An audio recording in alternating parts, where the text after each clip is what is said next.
नमस्कार, मैं हूं अखिलेश पांडे और आप देख रहे हैं सी न्यूज़ भारत। वक्त हो चुका है न्यूज़ बुलेटिन का। इस बुलेटिन में हम जानेंगे कि कहां आदर्श नगर पंचायत के ठेकेदार व अधिकारियों की लापरवाही की सजा भोग रहे मोहल्लावासी, कहां प्रधानी का उपचुनाव हुआ संपन्न और दी गई अग्रिम बधाई। इसके साथ ही रुख करेंगे अगली खबर की ओर और जानेंगे कि कहां डीडीसी ने भवन विकास कार्यों में गड़बड़ी पाने के बाद भी कार्य बंद कराने का नहीं दिया आदेश। ऐसी तमाम खबरों पर आई विस्तार से करते हैं चर्चा। फतेहपुर बाराबंकी में जहां एक तरफ आदर्श नगर पंचायत फतेहपुर के कर्मचारी व अधिकारी अपनी वाहवाही में लगे हैं, तो वहीं जमीन पर कुछ और ही नजर आ रहा है। विदित हो कि कस्बे की पुरानी बकरा मंडी किले वाली मस्जिद के पास लगभग 100 मीटर रोड करीब एक महीने से खुदी पड़ी है, जिस पर आदर्श नगर पंचायत नई इंटरलॉकिंग लगवा रही है। ये मार्ग करीब एक महीने से खुदा पड़ा है, जिससे राहगीरों व मोहल्ले वासियों को काफी कठिनाइयों का सामना करना पड़ रहा है। जरा सी बारिश में पूरी इंटरलॉकिंग व नाली तालाब का रूप ले लेती है और रास्ता जलमग्न हो जाता है। बाराबंकी से सी न्यूज़ संवाददाता नफीस अहमद की रिपोर्ट। बंगरा मुख्यालय से लगभग 6 किलोमीटर की दूरी पर ग्राम पंचायत बगरौनी में उपचुनाव शांतिपूर्ण तरीके से संपन्न हुआ, जिसमें 3 प्रत्याशियों में से पार्वती को 117 वोटों से विजयी घोषित किया गया, जिसमें तहसीलदार मनोज कुमार, थाना अध्यक्ष उल्दन अजमेर सिंह भदौरिया, चौकी इंचार्ज बंगरा नरेंद्र सिंह की देखरेख में संपन्न किया गया। महिला प्रधान पार्वती देवी पत्नी राम कुमार द्वारा फूल माला पहनाकर पार्वती देवी का जीत की अग्रिम बधाई दी गई। भाई साहब, आज आप पंचायत चुनाव जीती हैं ग्राम बगरौनी से, कैसा लग रहा है आपको? अच्छा लग रहा है। क्या कहना चाहेंगे गांव के मतदाताओं के लिए? विकास कराएंगे। मतदाताओं को धन्यवाद देना चाहेंगे आप? हाँ। क्या कहना चाहेंगे? सब लोगों को मदद करें, विकास करवाएं। झांसी से सी न्यूज़ संवाददाता धीरेन्द्र सोनी की रिपोर्ट। तीसरी प्रखंड के भंडारी पंचायत में 3 घरों में चोरी होने से ग्रामीणों में हलचल मची है। बता दें कि कुछ दिन पूर्व भी भंडारी में चोरों ने कपड़ा व्यवसायी के यहां चोरी का अंजाम दिया था, जिसमें हजारों रुपए का कपड़ा चोरी हुआ था। और आज फिर भंडारी पंचायत में 3 घरों में चोरी करके हजारों का चोरी को अंजाम दिया है। तीसरी प्रखंड के भंडारी पंचायत के कटेरा टान में शंकर राम, उमेश यादव व अशोक तुरी के यहाँ चोरों ने चोरी की घटना को अंजाम दिया है। आज लेकर के 5वां चोरी का वारदात हो चुका है और जहां तक हम समझते हैं कि भंडारी पंचायत वालों को हम संदेश देना चाहते हैं मुखिया के माध्यम से कि कम से कम अपने अपने घर के सुरक्षा व्यवस्था पर अपना ध्यान दें, क्योंकि भंडारी पंचायत एक ऐसा पंचायत है जहां लोग यहाँ मजदूरी पर ज़्यादा आश्रित हैं। यहाँ का मुख्य रोजी रोटी का साधन मायका ढिबरा था, जो सरकार के द्वारा बंद कर दिया गया है, तो लोग बेरोजगार हो गए हैं और मौसम इस तरह कहर बरपा रहा है कि किसान लोग खेती बाड़ी भी नहीं कर पा रहे हैं। इस परिस्थिति में रोजी रोटी का साधन बंद बिल्कुल ठप हो गया है और लोग इस तरह का वारदात करने पर उतारू हो गए हैं। हमको जहाँ तक समझ में आता है कि कोई लोकल लोग ही इस तरह का वारदात करने में उनका भूमिका है। इसलिए हम चाहेंगे कि सरकार से भी मांग करेंगे कि रोजी रोटी का व्यवस्था करे, ढिबरा पर कुछ वैध कानून बनावे और लोगों को रोजी रोटी पर इस तरह का जो लेथी हो गया है उस पर थोड़ा सा विचार करे, ताकि लोग रोजी रोटी में इस तरह का बाधा विघ्न नहीं हो।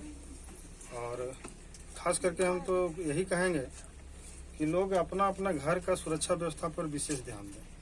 आज कितने घरों में चोरी हुई? आज 2 घर में चोरी, 3 घर में चोरी हो चुका है। एक है उमेश यादव, दूसरा घर है शंकर राम और तीसरा अशोक तुरी का घर है, जहां से जेवरात, नकदी पैसा और कुछ बर्तन का भी बात आई है।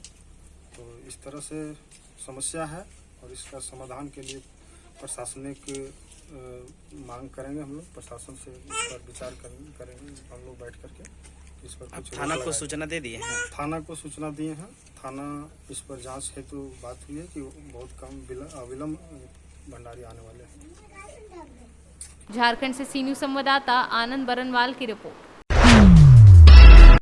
एगियारकुंड के ग्रामीणों की शिकायत पर धनबाद उप विकास आयुक्त शशि रंजन सिंह पिछले सप्ताह निरसा के एगियारकुंड प्रखंड कार्यालय के समीप द्वितीय एवं तृतीय वर्ग के कर्मचारियों के लिए 3 करोड़ की लागत से भवन निर्माण का कार्य कराया जा रहा है, जहां अनियमितता की शिकायत पर उप विकास आयुक्त शशि रंजन सिंह अर्धनिर्मित भवन का निरीक्षण किया, जहां घोर कमियां पाई थी। उन्होंने इसकी जांच के आदेश भी दिए थे, जिसको लेकर निर्देश दिए गए कि किसी भी कीमत पर गड़बड़ी बर्दाश्त नहीं की जाएगी। साथ ही श्री सिंह ने कहा कि ड्राइंग के अनुरूप कार्य नहीं किया जा रहा है, साथ ही मटेरियल में गड़बड़ी पाई गई है, जिसको लेकर ठेकेदारों को निर्देश दे दिए गए हैं।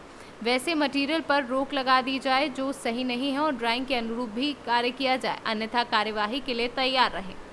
ऐसा है कि डीडीसी सर आए थे और निर्देश जारी किए थे कि जो गलत चीज इसमें लगा है उसको हटा देना है और काम में सुधार लाना। देखिए उस दिन का ईटा देखिए, आज देखिए अभी सुधार आया है, लेकिन देखिए रड देखिए, आप रड का स्थिति देख लीजिए, पूरा लाल हो चुका है। लोकल माल है। कहने का मतलब यही है कि अभी जो ईटा इसमें गलत लग चुका है उसका क्या होगा।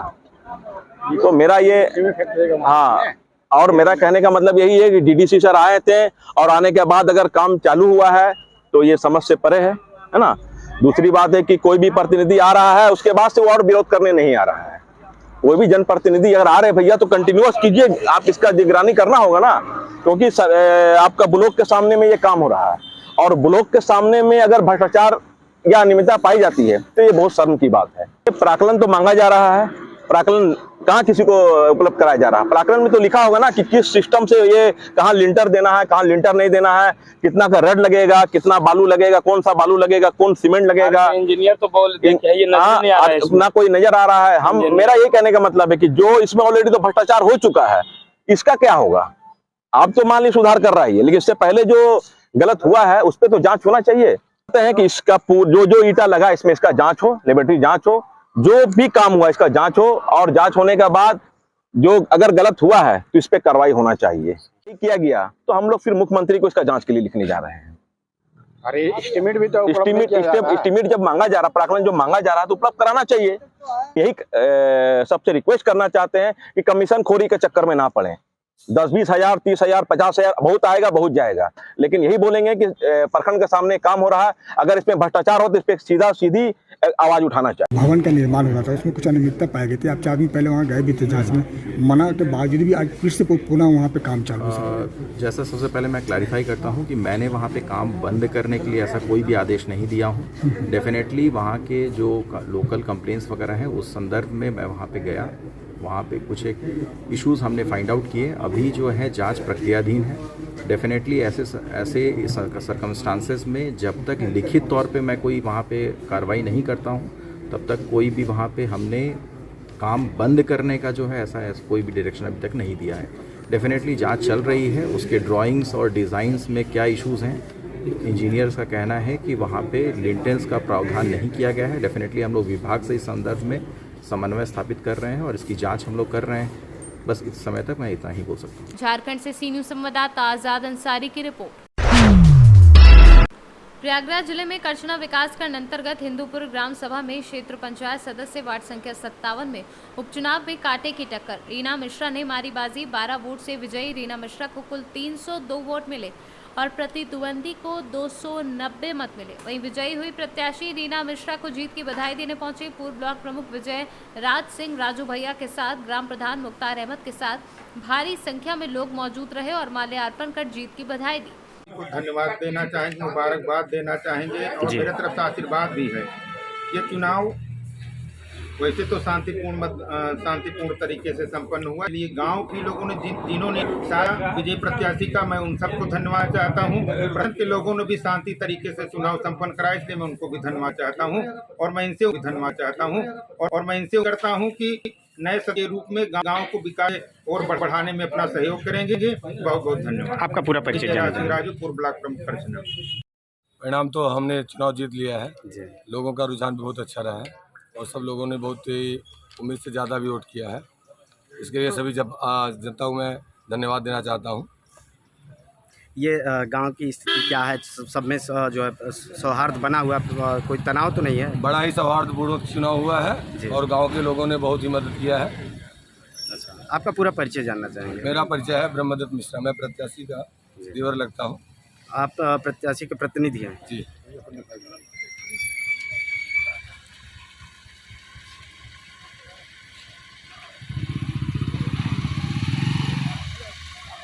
प्रयागराज से सी न्यूज संवाददाता मंगला प्रसाद पटेल की रिपोर्ट। इंदौर में एक अकादमी में पहचान के दौरान नेशनल शूटिंग प्लेयर युवती ने कई लोगों के साथ लाखों रुपए की ठगी कर ली। इस मामले में पुलिस ने एसपी ऑफिस के रिटायर्ड बाबू के बेटे की शिकायत पर युवती के खिलाफ धोखाधड़ी के मामले में केस दर्ज किया है। इस मामले में अन्य ठगने वाले लोगों को भी पुलिस ने एफआईआर में शामिल किया है। वीर राइफल सोसाइटी के कल ये मामला जो है पंजीबद्ध हुआ है बाणगंगा थाने में, जिसमें कुछ पैसा लेन देन के ऊपर से विवाद था। तो कल क्राइम ब्रांच से जांच होकर मामला पहुंचा था, उसके पश्चात ये मामला पंजीबद्ध किया गया था।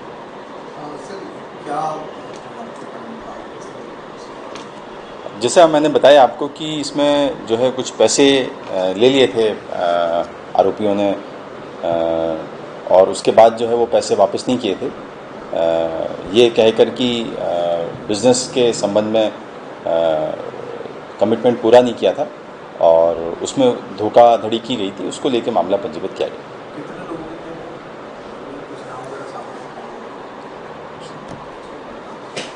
इंदौर से सी न्यूज संवाददाता सुरेश बैरागी की रिपोर्ट। महाराजगंज जिले के बरगदवा थाना क्षेत्र के देवघट्टी गांव में आज ग्रामीणों में उस समय हड़कंप मच गया जब एक कोबरा सांप गांव के ही एक घर में घुस गया, जिसके बाद ग्रामीणों ने गांव के एक युवक को बुलाया जो सिर्फ सांपों का रेस्क्यू करता है। जिसके बाद युवक हबीब खान ने जहरीले कोबरा सांप का सुरक्षित रेस्क्यू किया। युवक के द्वारा सांप का रेस्क्यू करते समय गांव में भारी भीड़ जमा हो गई और लोग इस पूरी घटना को अपने कैमरे में उतारने लगे। वहीं कोबरा सांप का रेस्क्यू का वीडियो अब सोशल मीडिया पर जमकर वायरल हो रहा है। क्या नाम है आपका? हबीब। अच्छा, जो सांप आज पकड़े हैं आप, कहाँ से पकड़े हैं? देवघट्टी से। देवघट्टी से। अच्छा, ये बताइए कितने समय से आप सांप पकड़ रहे हैं? सांप पकड़ रहे हैं करीबन 3 साल से। अच्छा, कहीं सीखे हैं आप या कोई कोर्स किए हैं कि वैसे ही पकड़ रहे हैं आप सांप? पहले मुंबई गया था, सीखा था, कुछ जानकारी लिया था, फिर वहाँ से चले आया। अच्छा, सांपों को पकड़ के क्या करते हैं आप? जंगल में छोड़ देता हूँ। अच्छा, जंगल में छोड़ देते हैं। कितने समय से आप सांप पकड़ रहे हैं ये? 2-3 साल से। 2-3 साल। अच्छा, क्या आप सोशल मीडिया पे कोई वीडियो वगैरह लगा करके इसका पोस्ट करते हैं? ये सब मैं वीडियो नहीं भेजता हूँ, सिर्फ जानकारी देते हैं तो मैं चले जाता हूँ पकड़ने के लिए। फ़ोन ऑन करते हैं, चले जाता हूँ, बुलाने आते हैं तो भी चले जाता हूँ और पकड़ करके जंगल में छोड़ देता हूँ। महाराजगंज से सी न्यूज संवाददाता श्रवण यादव की रिपोर्ट।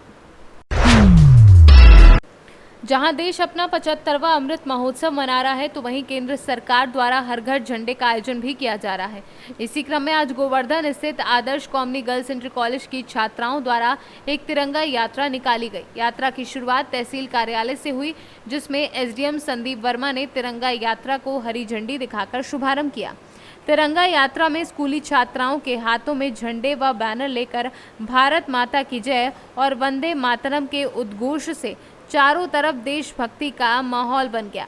वहीं तिरंगा यात्रा तहसील कार्यालय से लेकर डी अड्डा, बड़ा बाजार, हाथी दरवाजा होते हुए कस्बे में निकली, जहां लोगों ने यात्रा का स्वागत किया। इस यात्रा में कॉलेज प्रधानाचार्य पूर्णिमा कौशिक, योगी।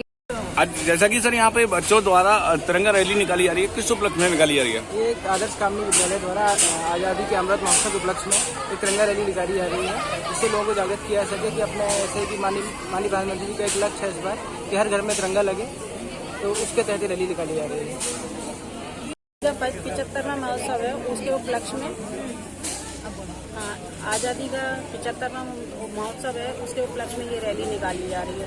हर घर तिरंगा, हर घर झंडा, क्योंकि इससे हर घर तिरंगा, हर घर झंडा होगा। जो अशिक्षित लोग हैं या बुजुर्ग लोग हैं तो वो इसे समझ जाएंगे कि क्या है, वो भी लोग भी अपने त्यौहार की तरह मनाएंगे। जैसे हम लोग सामाजिक त्यौहार मनाते हैं, पारिवारिक त्यौहार मनाते हैं, इस तरीके से वो भी इस त्यौहार को अच्छे से बड़े उत्साह और जुलूस के साथ मनाएंगे। मथुरा से सी न्यूज संवाददाता विष्णु शर्मा की रिपोर्ट। स्वास्थ्य केंद्र प्रभारी डॉक्टर BS सिसोदिया ने क्षेत्र की जनता से अपील करते हुए कहा कि 7 अगस्त रविवार को मेगा कैंप का आयोजन किया जा रहा है। ये कैंप मेहरौली, जमुनावता, दौसिरस, रसूलपुर, सौंक, कोसी खुर्द वाने गांव में कैंप लगाकर सभी स्थानीय जनता को कोविड वैक्सीन लगाई जाएंगी, जिसमें किसी भी व्यक्ति की कोई भी डोज बाकी रह गई वह कैंप में आकर अपनी डोज लगवा सकता है। सर, जैसे कि महामेगा कैंप का आयोजन किया जा रहा है संडे को, उसके बारे में क्या जानकारी देना चाहेंगे और क्या आप जनता से अपील करना चाहेंगे? मुख्य चिकित्सा अधिकारी मथुरा के निर्देशानुसार 7 तारीख को जिले में मेगा कैंप का आयोजन होना है। मेगा कैंप के तहत हमें वहाँ पे सभी बुजुर्गों को, सभी बच्चों को कोविड की वैक्सीन लगानी है। कोविड वैक्सीन के तहत आपको जो भी आपकी डोज रह गई है, मेरी आपके चैनल के माध्यम से ग्रामीणों से अपील है कि पहली डोज जिसने ना लगाई हो वो तत्काल अपनी डोज लगाएं। जिसकी दूसरी डोज रह गई है वो मेगा कैंप में प्रतिभागित करें और जिसकी तीसरी डोज लगनी है, प्रिकॉशन डोज लगनी है, वो भी अपनी मेगा कैंप में आके और है ना वैक्सीन का फायदा उठा सकते हैं। बार बार हमारे स्वास्थ्य मंत्रालय से बार बार हमारे माननीय मुख्यमंत्री जी द्वारा ये आवेदन किया जा रहा है कि ना ये अनुरोध किया जा रहा है कि ना ग्रामीण वासियों को अधिक से अधिक प्रिकॉशन डोज लगाई जाए, जिससे कि कोविड की अगर कोई लहर वापस से आती है तो उसमें उनका बचाव हो सके। तो मेरा अनुरोध है आपसे, हमारे यहाँ पे 7 तारीख को मेगा कैंप का आयोजन होना है गोवर्धन क्षेत्र में। लगभग 30 जगह हम वैक्सीनेशन प्रारंभ करेंगे। रसूलपुर, कोसी खुर्द, सौंक, देवसिरस, मेहरौली, जमुनावता इत्यादि स्थानों पर हमारी टीम पहुंचेगी। प्रातः 10 बजे प्रारंभ हो जाएगा कैंप और मेरा अनुरोध है आपके चैनल के माध्यम से कि अधिक से अधिक वैक्सीन लगवाएं और वैक्सीन का फायदा लें। मथुरा से सी न्यूज संवाददाता विष्णु शर्मा की रिपोर्ट। जहां एक और मध्य प्रदेश सरकार बच्चों के भविष्य को लेकर तरह तरह की योजनाएं चला रही हैं और सभी सरकारी स्कूलों में पुस्तकें, खेल का सामान, ड्रेस के लिए पैसे, खाद्य सामग्री जैसी अन्य चीजें उपलब्ध करा रही हैं। वहीं टीकमगढ़ शिक्षा विभाग की नाक के नीचे बच्चों के भविष्य के साथ खिलवाड़ किया जा रहा है, जिसके सोशल मीडिया पर वीडियो भी वायरल हो रहे हैं। जी हां, हम बात कर रहे हैं टीकमगढ़ जिले के बड़ा गांव संकुल के अंतर्गत आने वाले परा ग्राम पंचायत स्कूल की, जहां पर बीते दिनों कक्षा 8वीं का संस्कृत का पेपर था, जहां पर बाहरी व्यक्तियों को बुलाकर बच्चों के पेपर करवाए जा रहे थे। आप वीडियो के माध्यम से देख सकते हैं कि बाहरी व्यक्ति ब्लैक बोर्ड पर बच्चों के पेपर करवा रहे हैं। वहीं बच्चों के साथ झुंड बना पुस्तक लेकर नकल करवा रहे हैं। वहीं कक्षा 8वीं के बच्चे भी पुस्तक लेकर नकल कर रहे हैं। जब स्कूल प्रभारी रघुनंदन शुक्ला से बात की गई तो उनका कहना था कि कक्षा 8वीं के पुनः पेपर करवाए जा रहे थे। ऐसे में करीब 10 बच्चे हैं जिन्होंने मुख्य परीक्षा पेपर नहीं दे पाए थे। उन्हीं 10 बच्चों ने पेपर करवाए गए और जो वीडियो वायरल हुए हैं और जिन व्यक्तियों की बात की जा रही है वह व्यक्ति अतिथि शिक्षक का फॉर्म देने आए थे और ये वीडियो गलत है, क्योंकि बाहरी व्यक्तियों ने कोई नकल नहीं करवाई।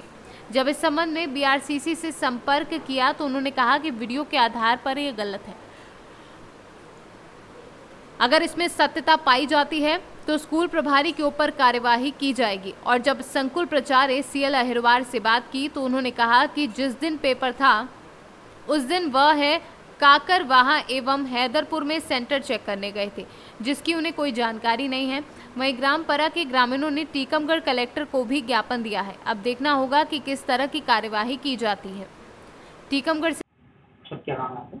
कार्तिक खरे। किस बात पर? मैं BRC टीकमगढ़ करवाना चाहेंगे कि एक आपके BRC में एक बड़ा गांव आता है जहां पर एक शिक्षक 3 लोगों के साथ में बच्चों के संस्कृत से मतलब जो पेपर हो रहे थे कक्षा 8वीं के, तो वो पेपर करवा रहे थे। तो इसमें आप क्या कहना चाहेंगे? यदि ऐसा आपने देखा है या किसी ने भी ऐसा होते हुए देखा है तो ये पूर्णतः गलत और निंदनीय है। किसी भी शिक्षक को इस तरह की कोई भी परमिशन नहीं है। वो अपने केंद्र पर अपने सिर्फ पर्यवेक्षकों के माध्यम से ही परीक्षा कार्य संपन्न कराएगा। अन्य किसी भी तरह के बाहरी व्यक्ति का कोई भी सहयोग लेना वर्जित है। जब उस वहाँ के टीचर से बात की गई तो उनसे पूछा कि ये जो 3 लोग हैं ये कहाँ के हैं, तो उनका कहना था कि ये अतिथि शिक्षक का फॉर्म जमा करने आते हैं, लेकिन फॉर्म जमा करने के बाद वो सीधे बच्चों को पढ़ाने चले जाते हैं। क्या ये कहाँ तक सही है? इसे हम पूर्णतः गलत मानते हैं। जब तक कि किसी भी व्यक्ति की अतिथि के तौर पर उस विद्यालय में नियुक्ति नहीं होती है तब तक उससे हम किसी भी तरह की शिक्षा के कार्य में या किसी भी अन्य विद्यालय के कार्य में सहयोग नहीं दे सकते। सर यदि इस तरह के कार्य हो रहे हैं स्कूलों में तो उस पर किस तरह की कार्रवाई होना चाहिए? तो निश्चित तौर पे आपने यदि ये बात संज्ञान में लाए हैं तो उस विद्यालय के शिक्षक को कारण बताओ नोटिस जारी किया जाएगा, उनसे सवाल जवाब किया जाएगा और यदि वो दोषी पाए जाते हैं, सही उचित और संतोषजनक उनका जवाब नहीं होगा तो निश्चित तौर पर उनके खिलाफ वरिष्ठ कार्यालय को कार्रवाई के लिए बोला जाएगा, लिखा जाएगा। क्या नाम है आपका? रघुनंदन शुक्ला। जी, कहाँ पर पदस्थ? हम प्राथमिक शाला कंचनपुरा में पदस्थ हैं। जी, एक वीडियो वायरल हुआ है जिसमें कुछ व्यक्ति बाहर के व्यक्ति हैं और वो वहाँ पर बच्चों को पेपर करवा रहे हैं। वहाँ पे जो टीचर्स की जो चेयर्स वगैरह डली हैं वहाँ पर बैठे हुए हैं। कौन है वो लोग? ये वीडियो गलत है, वहाँ कोई नकल नहीं हो रही है और वहाँ संस्कृत का पेपर था और कार्यालय में बैठे थे सभी लोग, फार्म जमा करने आए थे स्थिति के, पेपर कोई नहीं करवा रहा था। कितने लोग थे वहाँ पे? ऐसे 2 लोग थे वहाँ पे जो फार्म जमा करने आए थे। क्या नाम थे उनके? सुमित मिश्रा और गुलाब चौरियाला। तो ये बच्चे जब पेपर कर रहे थे उस वीडियो में देखा गया है कि वो बच्चों को नकल करा रहे हैं बुक्स खोल करके, इसमें क्या कहना चाहेंगे? वीडियो तो हमने देखा नहीं है, वीडियो हम देखते तो हमें पता चलता उसका क्या है इसमें, लेकिन वो ऐसे कोई मेरे सामने ही वो कल्पना मैम की ड्यूटी लगी थी, वो पर्यवेक्षक थी वहाँ पे संस्कृत के पेपर में और मैं वहीं था, नकल का कोई वहाँ ऐसा कुछ नहीं था। कितने बच्चे पेपर दे रहे थे? 10 बच्चे थे पेपर देने में। पेपर काय का था? संस्कृत का। टीकमगढ़ से सी न्यूज़ संवाददाता गिरीश कुमार खरे की रिपोर्ट। फिलहाल के लिए इस न्यूज़ बुलेटिन में इतना ही। देश दुनिया की तमाम खबरों के लिए देखते रहें सी न्यूज़ भारत। हर खबर आपके साथ, आपके हाथ।